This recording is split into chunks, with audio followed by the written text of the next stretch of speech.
ஆத்ம நமஸ்தே to all. July 25ஆம் தேதிக்கு முன்னாடி இந்த வீடியோவை நீங்கள் பார்க்குறீங்கன்னா நீங்கள் ரொம்ப லக்கி. உங்கள் காதலில் இனிமேல் என்னென்ன மாற்றங்கள் வரப்போகுது, உங்கள் நபருடைய மனசில் இப்போ எந்த மாதிரியான எண்ணங்கள் ஓடிக்கிட்டு இருக்கு, உங்கள் பர்சனுடைய மனசில் இப்போ உங்களுக்கான இடம் எப்படி இருக்குது, இதை பற்றிலாம் டீட்டெயில்டாக இந்த ரீடிங்கில் நம்ம தெரிஞ்சுக்க போகிறோம்.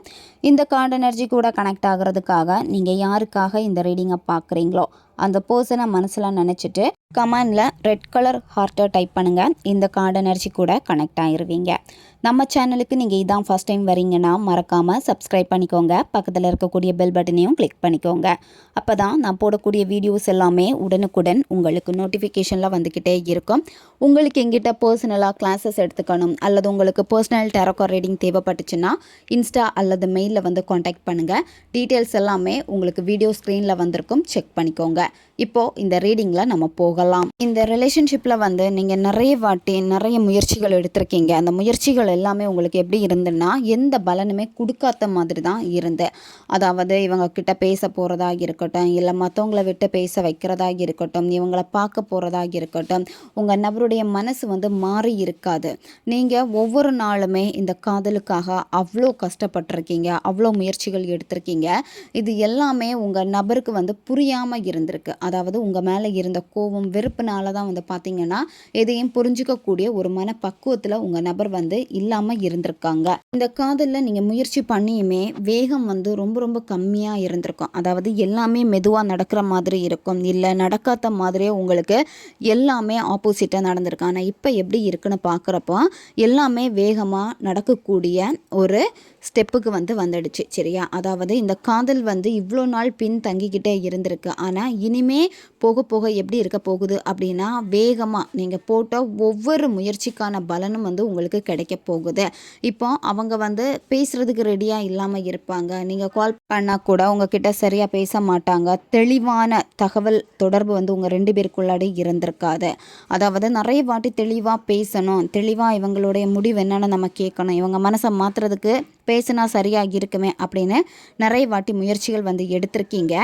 அந்த முயற்சிகள் எல்லாமே எப்படி இருக்குன்னா உங்களுக்கு எல்லாமே பின் வாங்கிக்கிட்டே இருந்திருக்கும். நான் போட்டேன் எஃபோர்ட் எல்லாமே எனக்கு ஏன் இப்படி எனக்கு ரிவர்ஸ் ஆகிக்கிட்டே இருக்குது, ஏன் அவங்க இன்னும் மாறாமல் இருக்காங்க, இந்த மாதிரியான கோபமும் உங்களுக்கு இருந்திருக்கு. இந்த காதலில் காத்திருப்புக்கான காலம் முடிஞ்சாச்சு. சரியா? நீங்கள் இந்த காதலுக்கான மிகப்பெரிய ஒரு திட்டத்தை போட்டு வச்சுருக்கீங்க. அதே மாதிரி உங்களுடைய இலக்குகள் எப்படி இருந்துன்னா இந்த காதல் தான் நமக்கு எல்லாமே அப்படின்னு தான் நீங்கள் நினச்சிருக்கீங்க. அதே மாதிரி இந்த பர்சன் கூட நிறைய இடத்துக்கு போகணுன்னு நினச்சிருக்கீங்க. உங்கள் கரியரில் கூட நிறைய திட்டங்கள் வச்சுருக்கீங்க. சடனாக ஒரு பயணம் போகணுன்னு கூட நீங்கள் இப்போ திட்டம் போட்டுக்கிட்டே இருந்திருப்பீங்க. இது எல்லாமே எப்படி இருந்ததுன்னா ரொம்ப ஸ்லோவாக இருந்திருக்கு. ஆனால் இனிமேல் என்னென்னா திடீர்னு எல்லாமே மாறும். சரியா? எல்லாமே வேகமாக முன்னேறும். உங்களுடைய கரியரில் நல்ல முன்னேற்றத்தை பார்ப்பீங்க. இந்த ரிலேஷன்ஷிப்லேயும் நல்ல முன்னேற்றத்தை நீங்கள் பார்ப்பீங்க. சரியா? திடீர்னு ஒரு பயணம் நீங்கள் போய்கிட்டு வரப்போ மைண்டு ரொம்ப ரிலாக்ஸாக இருக்கும். அதே மாதிரி இந்த காதல் பார்த்திங்கன்னா எப்போவுமே ஒரு தேக்க நிலையிலே இருந்திருக்கும். அதாவது இந்த நபருடைய மைண்ட் செட்டு ஒரு நேரத்துக்கு வேணும்னு சொல்லுவாங்க, ஒரு நேரத்துக்கு வேணான்னு சொல்லுவாங்க. அதே மாதிரி நீங்கள் எதிர்பார்க்கக்கூடிய ஒரு மெசேஜ் கூட அவங்கக்கிட்டே இருந்து வந்திருக்காது. ஆனால் இனிமேல் சடனாக அவங்கக்கிட்டே இருந்து ஒரு மெசேஜ் வரப்போகுது. நீங்கள் எதிர்பார்க்காத லெவலில் அந்த மெசேஜ் இருக்க போகுது. சரியா? அதே மாதிரி உங்கள் நபர் இந்த ரிலேஷன்ஷிப்பில் துணிஞ்சு இறங்குவாங்க. இவ்வளோ நாள் பயப்பட்டிருப்பாங்க, மற்ற நபர்களுக்காக அவங்க இருக்காங்களே, அதனால் எனக்கு ஒரு குற்ற உணர்வு இருக்குது, நீ வேணும்னு நினைக்கிறேன் ஆனால் என்னால் உங்ககிட்ட முழு மனசோடு வர முடியலை, இந்த மாதிரியெல்லாம் உங்ககிட்ட சொல்லியிருப்பாங்க. ஆனால் சடனாக ஒரு மாற்றம், அதாவது எதை கண்டும் பயப்பட மாட்டாங்க, எல்லாத்தையும் மாற்றிக்கலாம் அப்படிங்கிற ஒரு நம்பிக்கை, இதெல்லாமே உங்கள் நபர்கிட்ட இனிமே ஏற்பட போகுது. சில நேரம் இந்த ரிலேஷன்ஷிப்னாலே நிறைய மன சோர்வை நீங்கள் பார்த்துட்டீங்க. சரியா? அதாவது உங்களுடைய டெய்லி லைஃப்பில் செய்யக்கூடிய வேலையை கூட செய்ய முடியாமல் உங்களுக்கு இருந்திருக்கும். அதே மாதிரி இன்றைக்கி ஒரு இடத்துக்கு போகணுன்னு நினச்சா கூட மனசு போகலாம் அப்படின்னு தோணும். அதுக்கப்புறம் வேணாம் அப்படின்னு சொல்லிட்டு ரொம்ப சோர்வாக இருந்திருப்பீங்க. உங்களுடைய வேகம் எல்லாமே குறைஞ்சிக்கிட்டே இருந்திருக்கும். அதாவது எதுலேயும் பெருசாக விருப்பம் இல்லாத மாதிரி இந்த மாதிரி தான் தொடர்ந்து உங்களுக்கு கொஞ்ச நாளாகவே இருந்துக்கிட்டே இருக்குது. ஏன்னா இவங்க இல்லை அப்படிங்கிற ஒரு மைண்ட் செட்டுக்கு நீங்கள் வரப்போ எல்லாத்தையுமே நீங்கள் அவாய்ட் பண்ணிக்கிட்டே இருக்கீங்க. இப்போ என்ன பண்ணணும் அப்படின்னா உங்களுடைய கவனத்துக்கு மட்டும் நீங்கள் முக்கியத்துவம் கொடுத்தா போதும். சரியா? இந்த ரிலேஷன்ஷிப்பை பற்றி நீங்கள் நார்மலாக நினைக்கிறப்ப எல்லாமே பாசிட்டிவாக மட்டும் நீங்கள் நினச்சாலே போதும். ஓவராக அலசி ஆராயணும் அந்த மாதிரி எதுவுமே கிடையாது. நீங்கள் ஓவராக ஆராயிறப்ப தான் என்னென்ன ரொம்ப நெகட்டிவ் தாட் உங்களுக்கு வந்துக்கிட்டே இருக்குது. நார்மலாக விட்டுருங்க. நீங்கள் நார்மலாக விட்டீங்கன்னாலே ஆட்டோமேட்டிக்காக இந்த ரிலேஷன்ஷிப்பில் நல்ல ஒரு மாற்றத்தை வந்து பார்க்க முடியும். அதே மாதிரி இந்த ரிலேஷன்ஷிப்பில் வந்து இப்போ நீங்கள் சோர்வாயிட்டீங்க. இப்போ என்னென்னா ஒரு சின்ன நம்பிக்கை இருந்தும் இல்லாத மாதிரி தான் உங்களுக்கு இருக்குது. ஆனால் உங்கள் நபருக்கு வந்து இனி அப்படி இருக்காது. சரியா? அவங்களே ரொம்ப ரொம்ப இன்ட்ரெஸ்ட்டோடு வருவாங்க உங்ககிட்ட பேசுகிறதுக்கு. அதே மாதிரி உங்ககிட்ட ஏதாவது உதவிகள் வேணும்னா வந்து கேட்பாங்க. தயங்காமல் வந்து கேட்பாங்க. உங்களுக்கு ஏதாவது ஒரு பிரச்சனைனா அவங்களுடைய யோசனைகள் வந்து உங்களுக்கு சரியாக இருக்கும். அதாவது உங்களுக்கு ஒரு நல்ல பதிலை வந்து உங்கள் நபர் வந்து கொடுப்பாங்க. இந்த காதலுக்கு இவ்வளோ நாள் நீங்கள் வெயிட் பண்ணியிருக்கீங்க. அது ஒர்த்தா இல்லையா அப்படின்னு பார்க்குறப்ப வந்து ஒர்த்து தான். சரியா? சில சந்தர்ப்ப சூழ்நிலையினால தான் இந்த ரிலேஷன்ஷிப் அப்படியே தலைகீழாக வந்து மாறி இருக்கு. இனிமேல் சடனாக வந்து உங்களுடைய கரியர்லேயும் வந்து ஒரு வளர்ச்சியை நீங்கள் பார்க்க ஆரம்பிப்பீங்க. உங்கள் பர்சனுடைய வாழ்க்கையில் வந்து சில பிரச்சனைகள் வந்து சந்திச்சுட்டு இருந்திருக்காங்க. கடன் பிரச்சனை, அதே மாதிரி சரியாக வேலை இல்லாமல் இருந்திருக்கும். சடனாக வேலையை விட்டு நின்றுப்பாங்க. தொழிலில் முடக்கம் இருந்திருக்கு. இந்த மாதிரியெல்லாம் இருந்திருக்கும். இப்போ அவங்களுடைய கரியரில் அவங்க கொஞ்சமாக நல்ல ஒரு முன்னேற்றத்தை பார்க்க ஆரம்பிச்சிட்டாங்க. சரியா? அதாவது அவங்களுக்கு இதுதான் வேணும், அவங்களுடைய கரியரில் வந்து ஜெயிக்கணும், அந்த ஒரு எண்ணத்தில் தான் இந்த நபர் வந்து இருந்தாங்க. இப்போ அதே மாதிரி அவங்க கொஞ்சமாக அவங்களுடைய கரியரில் வந்து சக்ஸஸ் பண்ணிக்கிட்டே இருக்காங்க. சரியா? இப்போ இந்த நபருக்கு வந்து தொழில் சார்ந்த விஷயங்களும் சரி, அவங்க வேலை சார்ந்த விஷயங்களும் சரி நல்லா தான் இப்போ போயிட்டுருக்கு. இப்போ அவங்களுடைய கரியரில் நல்ல முன்னேற்றம் இருக்கிறதுனால இப்போ எல்லாத்தையுமே சரி பண்ணலாம் அப்படின்னு அவங்களுக்கே நம்பிக்கை வந்துடுச்சு. இந்த நபருக்கு இப்போ எல்லா விஷயங்களையும் தெரிஞ்சுக்கணும் அப்படின்னு ஆர்வம் வந்து அதிகமாக வந்து இருக்குது. அதாவது இப்போ உங்கள் மேலே அவங்களுக்கு வந்து நல்ல அக்கறை எல்லாமே இருக்குது. முன்னாடி எல்லாம் அக்கறை இல்லாத மாதிரி வெறுப்பாக இருந்திருக்காங்க. இப்போ என்னென்னா அவங்களுடைய சைடில் இருக்கக்கூடிய பிரச்சனைகள் எல்லாமே கொஞ்சம் சரியாக உங்கள் மேலே அவங்களுக்கு வந்து கவனம் அதிகமாக ஆரம்பிச்சிடுச்சு. சரியா? அதாவது உங்களை பார்க்கணுன்னு நினைக்கிறாங்க, பேசணும்னு நினைக்கிறாங்க, உங்களுக்கு ஆதரவாக இருக்கணும்னு நினைக்கிறாங்க. இந்த மாதிரியான சில எண்ணங்கள் வந்து இப்போ உங்கள் நபருக்கு ஏற்பட்டிருக்கு. இப்போ உங்கள் நபருடைய சைடில் வந்து எல்லா பிரச்சனைகளும் கொஞ்சமாக சரியாயிடுச்சு. ஆனால் இப்போ உங்கள் சைடில் தான் வந்து எல்லாமே ஆப்போசிட்டாக இருந்துக்கிட்டே இருக்குது. அதாவது உங்களுக்கு பணத்தட்டுப்பாடு, அதே மாதிரி எதுலேயுமே பெருசாக கவனம் இருக்காது. அதே மாதிரி எல்லா விஷயத்துலேயும் வந்து சோர்வடைஞ்சு நிற்கிறீங்க. ஃபஸ்ட்டில் சொன்ன மாதிரி தான் இப்படி தான் நீங்கள் வந்து இப்போ இருக்கீங்க. இப்போ உங்களை நீங்களே வந்து கவனிக்க மாட்டேங்கிறீங்க. ஒரு சில விஷயங்கள் வந்து உங்கள் லைஃப்பில் செய்யணும்னு நினைக்கிறீங்க. ஆனால் என்னென்னா ஒரு நெகட்டிவ் தாட்னால் வந்து பின் வாங்கிக்கிட்டே இருக்கீங்க. அதே மாதிரி ரொம்ப நாளாகவே ஒரு பொருள் வாங்கணும்னு நீங்கள் ரொம்பவே ஆசைப்பட்றீங்க. அந்த பொருள் வந்து உங்களால் வாங்க முடியலை. ஏன்னா அதுக்கு வந்து அதிக விலை, இது வாங்கணுமா அப்படின்னு வந்து யோசிக்கிறீங்க. இந்த மாதிரி தான் உங்களுடைய யோசனைகள் எல்லாமே எப்படி இருக்குன்னா அங்கேயும் இல்லாமல் இருக்குது, இங்கேயும் இல்லாமல் இருக்குது. ஒரு ரெண்டும் கெட்ட மனநிலையில் இருக்கீங்க. அதாவது பாசிட்டிவாகவும் உங்களால் இருக்க முடியலை, நெகட்டிவாகவும் உங்களால் இருக்க முடியலை. அதாவது நெகட்டிவாக இருக்கிறப்ப வந்து நெகட்டிவாக இருக்கிறனே அந்த மாதிரி தான் நீங்கள் நினைக்கிறீங்க. பாசிட்டிவாக உங்களை வச்சுருக்க நினச்சாலுமே வந்து உங்களால் முடியலை. இப்போ எல்லாத்துலேயும் இருந்தும் நீங்கள் விலகி நிற்கிறீங்க. ஏன்னா உங்களால் வந்து இப்போ வீட்டையும் கவனிக்க முடியாது, உங்களையும் கவனிக்க முடியாது. அதாவது உங்களுடைய பொறுப்புகளில் இருந்து நீங்கள் விலகி போகிறீங்க. உங்ககிட்ட இருக்கக்கூடிய சில விஷயங்கள் வந்து இப்போ இல்லைன்னு ஆனதுக்கப்புறமா இருக்குமா அதை திரும்ப பிடிக்கணும்னு நினைக்கிறீங்க. அதாவது இந்த நபர் இல்லை அப்படின்னு ஆனதுக்கப்புறமா சேஸ் பண்ணுறது, திரும்ப எப்படியாவது எடுக்கணும், இந்த முயற்சிகளில் எடுத்து நிறைய விஷயங்கள் வந்து உங்கள் பர்சனல் விஷயங்களில் வந்து நீங்கள் கோட்டை விட்டுருக்கீங்க. சரியா? இப்போ நீங்கள் அன்புக்காக ரொம்ப ஏங்குகிறீங்க. அதாவது இப்போ இவங்க நம்ம கூட இருந்த எல்லாமே மாறுமே அப்படின்னு உங்களுக்குள்ளாடி ஒரு அதிக ஏக்கம் இருக்குது. அதாவது இவங்க இருந்தால் எனக்கு பணம் இருக்கும், அதே மாதிரி எனக்கான எல்லா விஷயத்தையும் நான் செய்வேன், இந்த ஒரு எண்ணத்தில் வந்து நீங்கள் இருக்கீங்க. உங்களை சுற்றி இருக்கக்கூடிய விஷயங்களில் முதல்ல கவனம் செலுத்துங்க. ஏன்னா இப்போ உங்ககிட்ட எதுவுமே இல்லை அப்படின்னு தான் நீங்கள் இருக்கீங்க. உங்களோட பார்க்கக்கூடிய விதங்கள் எல்லாமே அப்படி தான் இருக்குது. ஆனால் சுற்றி பார்த்தீங்க அப்படின்னா உங்களுக்கே புரியும், நம்மளை சுற்றி நிறைய விஷயங்கள் இருக்குது, நிறைய விஷயங்கள் நல்லதாக தான் இருக்குது அப்படிங்கிறத உணர்வீங்க. அதே மாதிரி உங்கள் லைஃப்பில் அடுத்த கட்டமும் நீங்கள் போவீங்க. இப்போ கொஞ்ச நாளாகவே உங்களுக்கு ஒரு ஏக்கம் அதிகமாகிக்கிட்டே இருக்குது. அதாவது கடந்த காலத்தை நினைக்கிறப்ப எல்லாமே அன்னைக்கு நாங்கள் ரொம்ப ஹாப்பியாக இருந்தோம், எங்களுடைய ரிலேஷன்ஷிப்பு இன்றைக்கி ஏன் இந்த மாதிரி இருக்குது அப்படின்னு அதை நினைக்கிறீங்க. அதே மாதிரி உங்களுடைய குழந்தை பருவங்களை எல்லாமே நீங்கள் நினைக்கிறீங்க. உங்களுடைய குழந்தை பருவம் எல்லாமே வந்து எப்படி இருக்குன்னா களங்கம் இல்லாமல் இருந்திருக்கும். அதே மாதிரி இதுக்கு வந்து திரும்ப போகணுன்னு நீங்கள் நினைக்கிறீங்க. மகிழ்ச்சியாக சில தருணங்கள் இருக்குது உங்களுடைய குழந்தை பருவத்தில். அந்த நினைவுகளை வந்து திரும்பி பார்க்க இப்போ எப்படி இருக்குன்னா, குழந்தையாகவே இருந்துட மாட்டோமா, அன்னைக்கு வந்து எவ்வளோ சந்தோஷங்கள் இருந்து எந்த ஒரு விஷயத்துக்கும் வந்து நிபந்தனைகள் இல்லை, இது பண்ணணும்னு இல்லை. அதே மாதிரி உங்களுடைய இளமை பருவத்தை ரொம்பவும் அனுபவித்து நீங்கள் எளிமையாக வாழ்ந்திருக்கீங்க.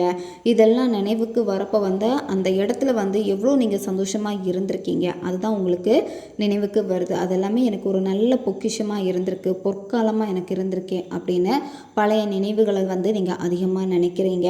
பழைய நினைவுகளை நினைக்கிறப்போ அது உங்களுக்கு ஒரு ஆறுதலை கொடுக்குது. ஆறுதலை கொடுத்தாலுமே மீண்டும் வந்து கிடைக்காத அப்படிங்கிற ஒரு ஏக்கம் உங்களுக்கு இருக்குது. சரியா? நீங்கள் இப்போ இருக்கக்கூடிய இந்த சிச்சுவேஷனையும் சந்தோஷமாக உங்களால் மாற்ற முடியும். ரொம்ப நாளாகவே நீங்கள் ஒரு நபரை சந்திக்கணும்னு நினச்சிருப்பீங்க, அல்லது உங்களுடைய குழந்தை பருவ நண்பர்களை வந்து சந்திக்கணும்னு நினச்சிருப்பீங்க. திரும்ப நீங்கள் மீண்டும் அவங்கள வந்து சந்திப்பீங்க. யதார்த்தமாக ஒரு சந்திப்பு நிகழும். சரியா? சிலருக்கு வந்து பார்த்தீங்கன்னா உங்களுடைய எக்ஸ் லவரை வந்து நீங்கள் எதிர்பாராத விதமாக நீங்கள் சந்திப்பீங்க, அல்லது எதிர்பாராத விதமாக அவங்க உங்ககிட்ட வந்து பேசுவாங்க, காலோ மெசேஜோ, அல்லது நீங்கள் அவங்கக்கிட்ட வந்து பேசுவீங்க. இது வந்து எதிர்பாராத ஒரு விதமாக வந்து நடக்க போகுது. உங்கள் நபர் வந்து இப்போ உங்களை பற்றி மற்றவங்க கிட்ட அதிகமாக கேட்டு தெரிஞ்சுக்கிறாங்க. நீங்கள் எப்படி இருக்கீங்க, நல்லா இருக்கீங்களா அப்படின்னு. இப்போ நீங்கள் வேலை செய்யக்கூடிய இடத்துல மற்றவங்க கிட்ட விசாரிக்கிறதா இருக்கட்டும், அல்லது உங்கள் நபர் வேலை செய்யக்கூடிய இடத்துல தெரிஞ்ச நபர், உங்களுக்கு தெரிஞ்ச நபர்கள் வந்து இருக்காங்கன்னா அவங்கக்கிட்ட கேட்டு தெரிஞ்சுக்கிறது. உங்களுக்கு தெரியாமலேயே யார் மூலமாச்சும் உங்களுக்கு ஏதாவது ஒரு கிஃப்ட் கொடுப்பாங்க, அவங்கக்கிட்ட கொடுத்து உங்ககிட்ட கொடுக்குற மாதிரி இருக்கும். இந்த மாதிரியான சில நிகழ்வுகள் வந்து நடக்க இருக்குது. சரியா? ஏன்னா இப்போ உங்கள் நபருடைய கரண்ட் சிச்சுவேஷன் பார்க்குறப்ப வந்து நல்லதாக தான் இருக்குது. சரியா? நல்ல ஒரு growth வந்து பார்த்துருக்காங்க. அதனால் எல்லாத்தையும் நம்ம சமாளிச்சுக்கலாம் அப்படின்னு அவங்களுக்கே ஒரு நம்பிக்கை கிடச்சிருச்சு. நீங்கள் தான் இப்போ கடந்த காலத்தில் ஆழமாக வாழ்ந்துக்கிட்டே இருக்கீங்க. அதாவது இந்த ரிலேஷன்ஷிப் வந்து எப்படி இருந்து இப்போ எப்படி இந்த மாதிரி ஆயிடுச்சு அதே வந்து நினைக்கிறது. நான் அன்னைக்கு போயிட்டு இதை மாற்றிருக்கலாமே, அன்றைக்கி நான் பேசாமல் இருக்கலாமே, அன்றைக்கி நான் அவங்கள பார்க்காம இருந்திருக்கலாமே, இவ்வளோ பிரச்சனைகள் வந்திருக்காதுல்ல, அவங்க சொல்கிறது நான் கேட்டிருக்கலாமே, இந்த மாதிரியான ஒரு குற்ற உணர்வு வந்து இப்போ உங்களுக்கு வந்து இருக்குது. சரியா? இப்போ உங்கள் மேலே தான் நீங்கள் வந்து அதிகமான பழிகளை வந்து போட்டுக்கிட்டே நீங்கள் இருக்கீங்க. முன்னாடியெல்லாம் உங்கள் நபர் மேலே தான் அதிக காரணங்கள் வந்து எடுத்து வச்சுருப்பீங்க, அவங்க இப்படி பண்ணிட்டாங்க அப்படி பண்ணிட்டாங்கன்னு. ஆனால் இப்போ உங்கள் மேலேயே உங்களுக்கு வந்து அவ்வளோ கோபம் வெறுப்பு இருக்குது. ஏன்னா நீங்கள் தான் எல்லாமே பண்ணிட்டீங்க அப்படின்னு ரொம்ப ஆழமாக அந்த கடந்த காலத்தில் தான் இப்போ நீங்கள் வாழ்ந்துட்டுருக்கீங்க. நீங்கள் இந்த மாதிரி கடந்த காலத்திலேயே இருந்து இப்படியே நீங்கள் ஒவ்வொரு விஷயத்துக்கும் நியாயப்படுத்திக்கிட்டே இருந்தீங்க அப்படின்னா உங்களுடைய வாழ்க்கையில் அடுத்த கட்டத்துக்கு உங்களால் முன்னோக்கி போக முடியாது. சரியா? ஏன்னா உங்களை வந்து இப்போ தடுத்து நிறுத்துறதே உங்களுடைய கடந்த கால நிகழ்வுகள் தான். நீங்கள் அனுமதி கொடுக்குறீங்க. அப்படி அனுமதி அந்த பழைய விஷயங்களுக்கு கொடுத்துட்டே இருக்க தான் குழந்தை பருவத்தில் இருந்து இப்போ வரைக்குமான சில விஷயங்கள் எல்லாம் நினைக்கிறப்பவே மன சுமைகள் வந்து அதிகமாக இருக்குது. அதே மாதிரி நான் வந்து இவ்வளோ நாட்களை வந்து கடந்து வந்துட்டேனே, எனக்கு ஏஜ் ஆகிடுச்சு, இனிமேல் என்னுடைய எதிர்காலம் எப்படி இருக்குது, எதிர்காலத்தில் எல்லாத்தையும் என்னால் சமாளிக்க முடியுமா, அந்த ஒரு பயமும் வந்து உங்களுக்கு ஏற்பட்டுடுச்சு. ஆனால் இதை நினச்சி நீங்கள் இதே மாதிரி சிந்திச்சுக்கிட்டே இருந்தீங்க அப்படின்னா ஒவ்வொரு நாளையும் நீங்கள் தொலைச்சிக்கிட்டே இருக்கீங்க. உங்கள் கடந்த காலத்தை விட்டு முதல்ல நிகழ்காலத்துக்கு நீங்கள் வாழ ஆரம்பிங்க. இந்த காதல் கண்டிப்பாக திரும்ப வந்து சேரும். இவ்வளோ நாள் எந்த ஒரு காதலுக்காக நீங்கள் பாடுபட்டீங்களோ, சிலருக்கு சோல்மேட் கனெக்ஷனை வந்து காட்டுது. சரியா? அதாவது இந்த நபரை வந்து தெரிகிறதுக்கு முன்னாடியே ஃபஸ்ட்டு டைம் நீங்கள் மீட் பண்ணுறப்பவே நல்ல ஒரு கனெக்ஷனை வந்து நீங்கள் ஃபீல் பண்ணியிருப்பீங்க. இந்த காதல் வந்து திரும்ப உங்களுக்கு கிடைக்கும். ஏன்னா அவங்க தான் வந்து திரும்ப வர போகிறாங்க. அதே மாதிரி எதுவுமே திட்டமிட வேண்டிய அவசியமே கிடையாது. நீங்கள் பாசிட்டிவாக இருந்தாலே போதும். நார்மலாகவே உங்கள் நபரே முன் வந்து பேசுவாங்க. சரியா? ஏன்னா அவங்க வந்து இப்போ ஒவ்வொரு விஷயத்தையும் வந்து இனிமையாக மாற்றுறதுக்கான சில முயற்சிகள் வந்து எடுக்கிறாங்க. ஆனால் அது உங்களுக்கு தெரியாது, அவங்க சைடில் அவங்க வந்து பண்ணிகிட்ருக்காங்க. இந்த காதலில் நீங்கள் எவ்வளோ பெரிய துரோகத்தை சந்திச்சிருக்கீங்க, எவ்வளோ பெரிய துக்கத்தை சந்திச்சிருக்கீங்களோ அந்த உணர்ச்சி வலிகள் எல்லாமே வந்து இனி கொஞ்சம் கொஞ்சமாக உங்களை விட்டு போக ஆரம்பிக்கும். அதாவது மனசு வந்து கொஞ்சம் கொஞ்சமாக ஆற ஆரம்பிக்கும். இந்த மன முறிவுக்கு வந்து காரணமாக இருந்தவங்களை எல்லாமே வந்து பழி வாங்கணும் அப்படின்னு கூட உங்களுக்கு தோணுது. சரியா? இதெல்லாமே நீங்கள் நினைக்காதீங்க. இப்போது இந்த காதலில் வந்து மூன்றாம் நபருடைய பிரச்சனைகள் எல்லாமே நீங்கள் சந்திச்சிருக்கீங்க. மூன்றாம் நபர்னால் இன்றைக்கி உங்கள் மனசு இவ்வளோ நொறுங்கி போயிருக்கு. சில விஷயங்கள் வந்து வேதனையாக இருந்திருக்கும் உண்மைகளை வந்து கேட்குறப்போ. அதனால தான் இப்போ வந்து உங்களால் மீள முடியலை. அந்த கடந்த காலத்தை நினைக்கிறது, எதுலேயுமே பெருசாக வந்து ஆர்வம் இல்லாமல் இருக்கிறது. திடீர்னு ஒரு பிரிவு இந்த ரிலேஷன்ஷிப்பில் ஏற்பட்டிருக்கு. அது ஒரு ஆழ்ந்த ஏமாற்றத்தை வந்து உங்களுக்கு கொடுத்துருக்கு. இன்னுமே அது உங்கள் மனசை விட்டு மாறாமலும் வந்து இருக்கு. இனி இந்த 3ஆம் நபருடைய ஆதிக்கம் இந்த காதலில் இருக்குமான்னு பார்க்குறப்ப வந்து இருக்காது. சரியா? யாரெல்லாம் உங்களுக்கு துரோகம் பண்ணாங்களோ அவங்களுக்கும் யதார்த்தமாக அதுக்கான தண்டனைகள் வந்து கிடைக்கும். சரியா? இப்போ உங்கள் பர்சன் வந்து உங்கள் வலியை வந்து புரிஞ்சுக்கிட்டாங்க. அவங்க வந்து என்னென்னா உங்களை வந்து கட்டுப்படுத்தணும் அப்படின்னு எதுவுமே அவங்க வந்து நினைக்கல. உங்களை வந்து ஃப்ரீயாக விட்டுட்டாங்க. சரியா? ரொம்ப நாளாகவே இந்த ரிலேஷன்ஷிப் வந்து நோ கான்டாக்ட்லேயே இருந்துக்கிட்டே இருக்கும். ஏன்னா இப்போது நீங்கள் உங்களை வந்து முழுமையாக குணப்படுத்தணும். அதுக்காக தான் இந்த நோ கான்டாக்ட். சரியா? இந்த காதலில் இருந்த பிரச்சனைகள் எல்லாமே கொஞ்சம் கொஞ்சமாக சரியாகும். அதே மாதிரி நீங்களும் கொஞ்சம் நாள்லையே இந்த மன வலியில் இருந்து வெளியே வந்துடுவீங்க. அதே மாதிரி சில விஷயங்கள் உங்களுக்கு அதிர்ச்சியை கொடுத்துருக்கோம். இந்த 3ஆம் நபர் உங்கள் நபரை பற்றியெல்லாம் நீங்கள் கேட்குறப்போ அதில் இருந்து மீண்டு வந்துடுவீங்க. காதலில் இருந்த அந்த 3ஆம் நபர் விலக ஆரம்பிச்சிட்டாங்க. சரியா? இப்போது அவங்களுக்கு இடையில வந்து பெருசாக பேச்சுவார்த்தைகள் எதுவுமே வந்து கிடையாது. இனிமே நீங்கள் தான் வந்து பழைய அந்த மனக்கசப்புகளை வந்து கைவிடணும். சரியா? மோசமாக நடந்திருக்கு, இப்போ கூட வந்து நீங்கள் அதிகமாக எதிர்பார்க்குறீங்க, தேவையில்லாமல் யோசிக்கிறீங்க, இதெல்லாமே ஸ்டாப் பண்ணுங்கள். ஃபஸ்ட்டு இந்த 3ஆம் நபர் வந்து விலகுவாங்க. சரியா? இது சடனாக அவங்களுக்குள்ளாடி ஒரு பிரேக்கப்பை வந்து கொடுக்கும். அதே மாதிரி உங்கள் நபர் வந்து மனசு திருந்துவாங்க. உங்களுக்கு நம்பிக்கை துரோகம் பண்ணிட்டோம் அப்படின்னு சொல்லிட்டு சடனாக உங்கள் நபர் அந்த தேர்ட் பார்ட்டி கிட்ட பேசுகிறத வந்து ஸ்டாப் பண்ணிடுவாங்க. நீங்கள் அந்த தேர்ட் பார்ட்டி இருக்காங்களே, துரோகம் பண்ணிட்டாங்களே, இதெல்லாம் நீங்கள் நினைக்கவே கூடாது. சரியா?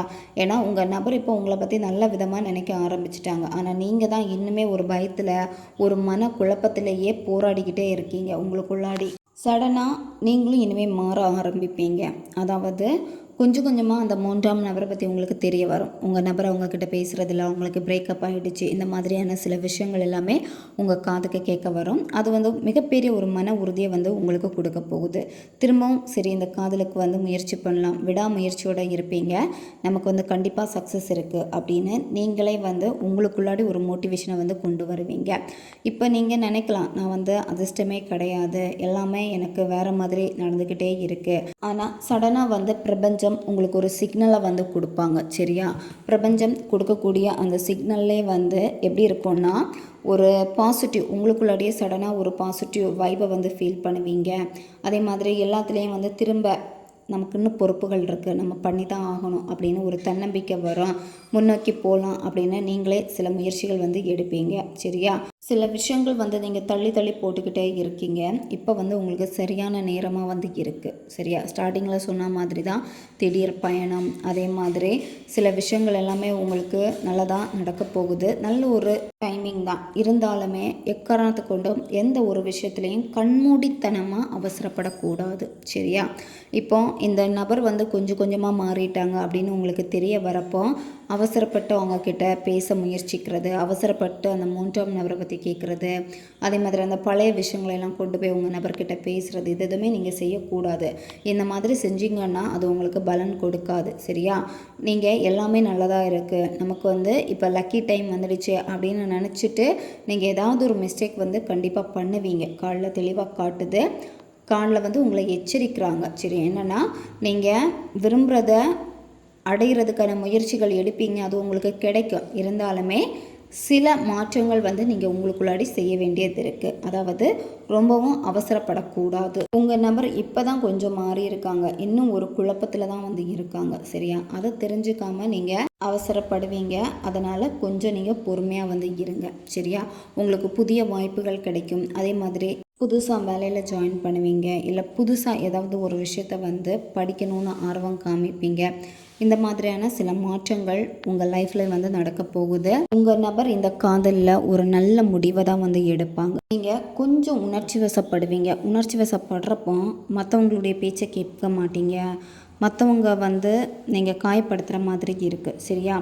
அதனால் இப்போதைக்கு கொஞ்சம் நீங்கள் அமைதியாக இருங்க. ஏன்னா இப்போ உங்கள் சிச்சுவேஷன் தான் சரியில்லாமல் வந்து இருக்குது. சிக்கல்கள் வந்து இருக்குது. சவால்கள எல்லாமே வந்து நேரடியாக உங்களால் வந்து எதிர்கொள்ள முடியாது. நீங்கள் எல்லாமே பார்த்துக்கலாம் அப்படின்னு இருப்பீங்க. ஆனால் என்னென்னா உங்களால் அதெல்லாமே பண்ண முடியாது. அதனால் அமைதியாக வந்து இருங்க.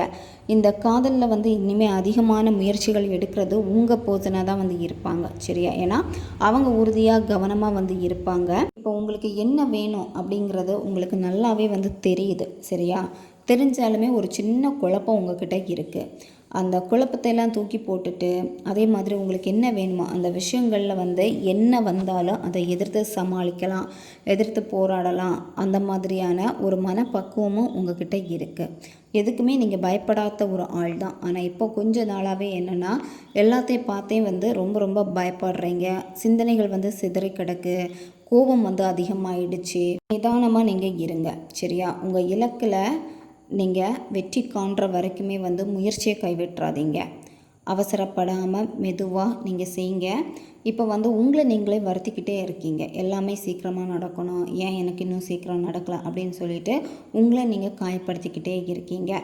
அதே மாதிரி மற்றவங்கக்கிட்ட எல்லாம் கடுமையாக பேசுகிறீங்க. அது மற்றவங்களுக்கு மனக்காயத்தை வந்து கொடுக்குது. நீங்கள் தான் சுயமாக எதையோ யோசித்து அதே மாதிரி உங்களை நீங்கள் ஏதோ சில நெகட்டிவான சிந்தனைகளில் வந்து உங்களை கட்டுப்படுத்திக்கிட்டே இருக்கீங்க.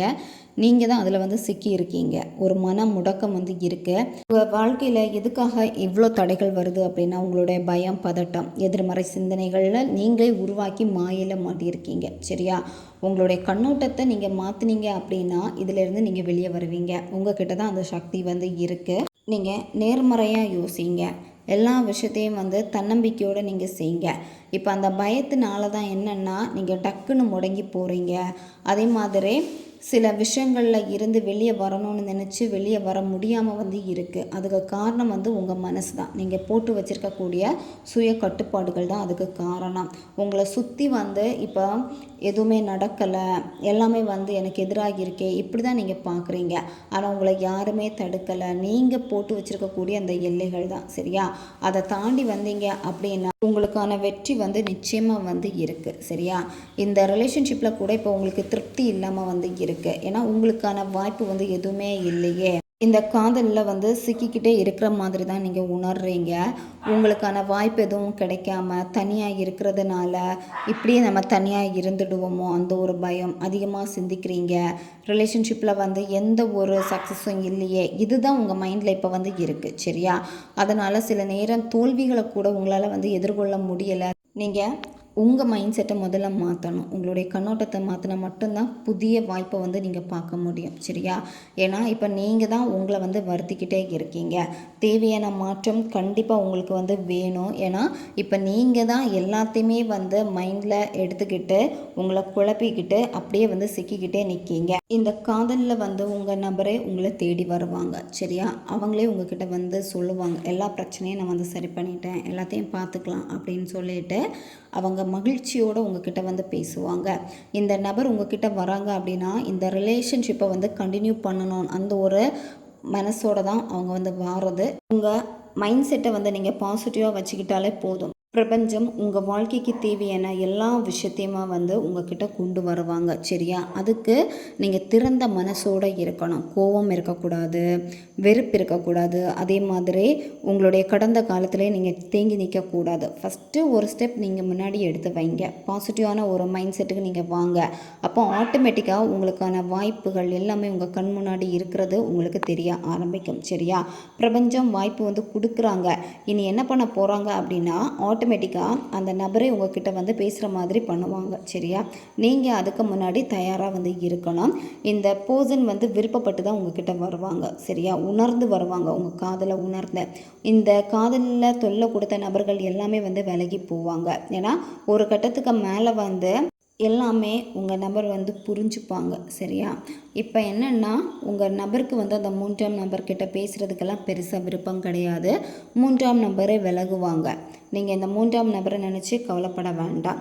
இப்போது இந்த ரிலேஷன்ஷிப்பு வந்து இன்னும் உங்களுக்கு நல்லபடியாக மாறணும். நீங்கள் உங்கள் நபர்கிட்ட பேசுகிறப்பவும் சரி, அவங்க உங்ககிட்ட வந்து பேசுகிறப்பவும் சரி, உங்கள் 2 பேருக்கிடையில் நல்ல ஒரு பாண்டிங் வரணும். அதே மாதிரி எந்த விதமான கோவமும் இல்லாமல் நீங்கள் வந்து அவங்கக்கிட்ட ரொம்பவும் நல்ல ஸ்வீட்டாக பேசணும், அவங்களும் உங்ககிட்ட ரொம்ப ஸ்வீட்டாக பேசணும். அப்படின்னா இந்த ஒரு மெத்தடை வந்து நீங்கள் ஃபாலோ பண்ணுங்கள். இந்த மெத்தடை வந்து நீங்கள் எந்த டேயில் ஸ்டார்ட் பண்ணணும் அப்படின்னா, ஞாயிற்றுக்கிழமை அல்லது திங்கட்கிழமை அல்லது வியாழக்கிழமை, இந்த நாட்களில் ஏதாவது ஒரு நாளில் இந்த மெத்தடை நீங்கள் செய்யணும்.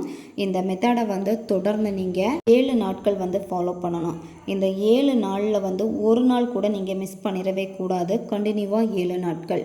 எந்த நேரத்தில் நீங்கள் செய்யணும் அப்படின்னா, நைட்டு நீங்கள் தூங்க போகிறதுக்கு முன்னாடி நீங்கள் செய்யணும், அல்லது காலையில் பிரம்ம முகூர்த்த நேரம் 3 மணிக்கு மேலே 5:30 மணிக்குள்ளாடி, இந்த இடைப்பட்ட நேரத்துக்குள்ளாடி நீங்கள் இந்த மெத்தடை வந்து செஞ்சு முடிங்க. சரியா? 2 நேரம் இருக்குது, அதில் ஏதாவது ஒரு நேரத்தை பயன்படுத்துங்க. பெண்கள் தீட்டு சமயத்தில் இந்த மெத்தடை செய்யக்கூடாது. நான்வெஜ்ஜை சாப்பிட்டுட்டு இந்த மெத்தடை நீங்கள் செய்யக்கூடாது. இந்த மெத்தடை நீங்கள் செய்கிறப்போ அமைதியான ஒரு பிளேஸை வந்து சூஸ் பண்ணிக்கோங்க. சரியா? இந்த மெத்தடை செய்ய போகிறதுக்கு முன்னாடி கை கால் முகம் எல்லாமே நல்லா கழுவிடுங்க. இந்த மெத்தடை நீங்கள் செய்கிறப்போ உங்களுடைய எனர்ஜி வந்து ரொம்ப ரொம்ப பாசிட்டிவாக இருக்கணும், உற்சாகம் இருக்கணும், நம்பிக்கை இருக்கணும். இந்த மாதிரியான ஒரு நல்ல எனர்ஜியோடு தான் நீங்கள் வந்து செய்யணும். அமைதியான ஒரு பிளேஸில் நீங்கள் உட்கார்றப்போ வெறும் தரையில் உட்காரக்கூடாது, ஏதாச்சும் விரிப்பு போட்டு உட்காந்துக்கோங்க. ஒரு கேண்டில் அல்லது தீபம் ஏற்றி வச்சுக்கோங்க. சரியா? நீங்கள் இந்த மெத்தடை செய்கிறப்போ, இந்த மெத்தடை செய்கிறதுக்கு முன்னாடி ஃபஸ்ட் என்ன பண்ணணும்னா, ப்ரீத்திங் எக்ஸசைஸ் பண்ணணும். இப்போ நீங்கள் உற்சாகமாக இருக்கணும், அந்த நம்பிக்கை வரணும், உங்களுக்குள்ளாடி இருக்கக்கூடிய அந்த தேவையில்லாத தாட்டு திரும்ப வரக்கூடாது. மெத்தட் பண்ணக்கூடிய டைமில் வந்து ரொம்பவும் பாசிட்டிவாக இருக்கணும் அப்படின்னா நீங்கள் ப்ரீத்திங் எக்ஸசைஸ் பண்ணுங்கள். அதாவது மெதுவாக மூச்சை ஆழமாக உள்ளே இழுத்துட்டு 1 செகண்ட் ஹோல்டு பண்ணிவிட்டு மெதுவாக வாய் வழியாக மூச்சை வெளியே விடுங்க. இந்த மாதிரி 10லேருந்து 15 வாட்டி இதை நீங்கள் செய்யணும். இதை செய்கிறப்ப வந்து மெடிடேஷன் பண்ணுற மாதிரி முதுகு தண்டு நேரே இருக்கணும். சரியா? கவனம் வந்து மூச்சில் தான் இருக்கணும். இதை நீங்கள் செய்கிறப்ப வந்து மனம் வந்து ஒரு நிலை ஆகிறத உங்களால் வந்து பார்க்க முடியும், உங்களால் உணர முடியும்.